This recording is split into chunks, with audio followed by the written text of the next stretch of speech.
दरिद्रस्तपसा देवान् जेदाढ्यो धनेन हि पुनश्चैवं विधं धर्मं कुरुते श्रद्धया सह।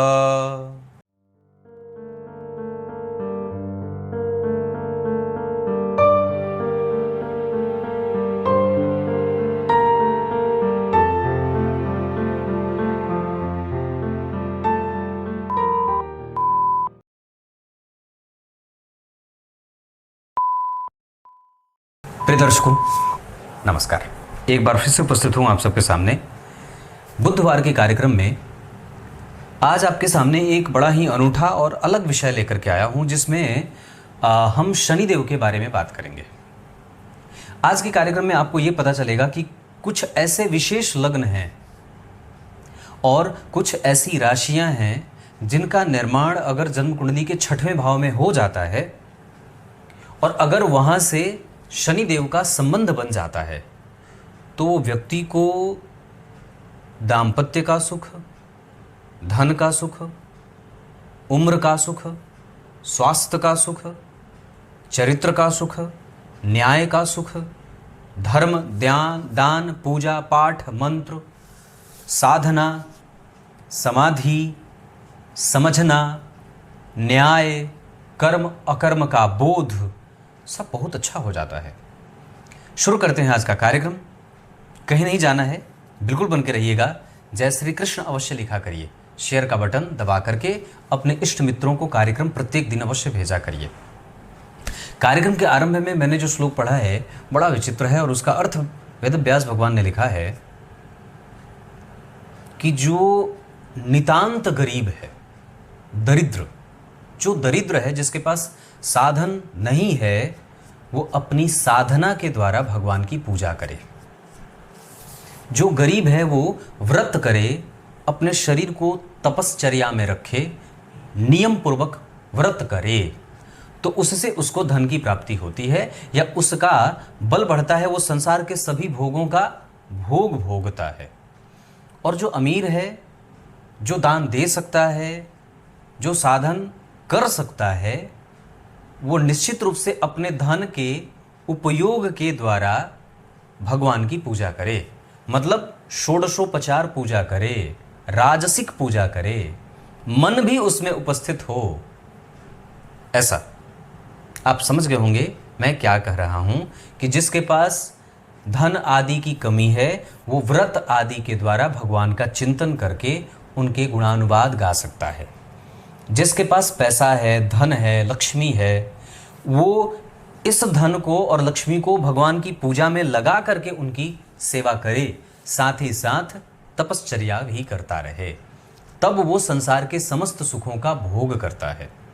आइए कार्यक्रम के मूल बिंदु पे लेके आते हैं। जन्म कुंडली के 6वें स्थान में अगर शनिदेव की दृष्टि हो, इससे पहले मैंने एक कार्यक्रम बनाया था कि जन्म कुंडली के 8वें स्थान पे शनि की दृष्टि हो तो ये व्यक्ति को धनवान और सुखी बनाते हैं, दृष्टि हो। और यहां पे क्या बात आएगी कि जन्म कुंडली के 6वें स्थान में शनि मेष राशि में, सिंह राशि में, धनु राशि में, मिथुन राशि में, कर्क राशि में, वृश्चिक राशि में और मीन राशि में। मतलब ये 7 राशियां। कौन कौन सी राशियां मैंने गिनाई? मेष कहा है, धनु कहा है, सिंह कहा है, मिथुन कहा है, कर्क कहा है, वृश्चिक कहा है और मीन कहा है।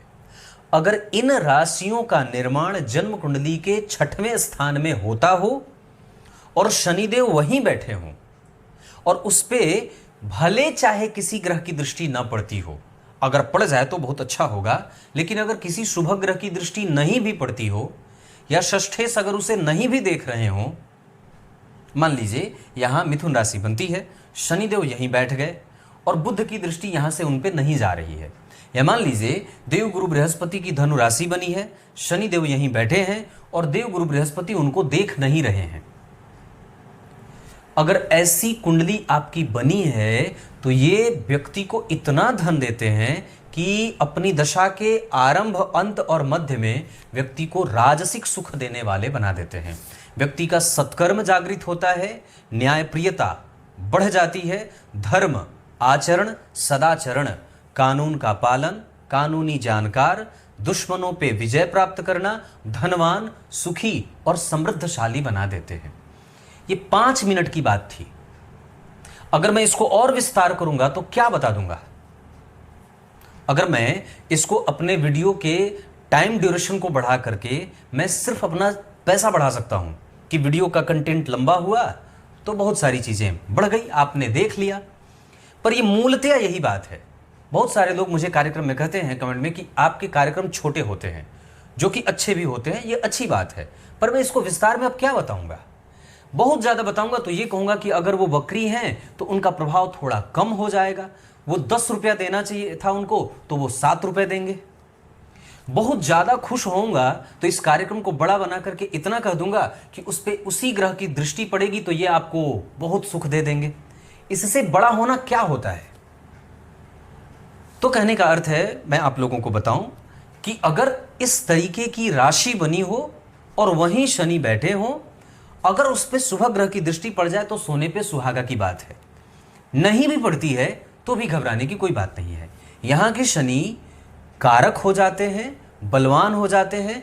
अब आप अपने से बिठा लीजिए। मान लीजिए मैंने यहां कहा है मेष, सिंह, धनु, मिथुन, कर्क और वृश्चिक। इतनी राशियों, मीन भी कहा है, मीन।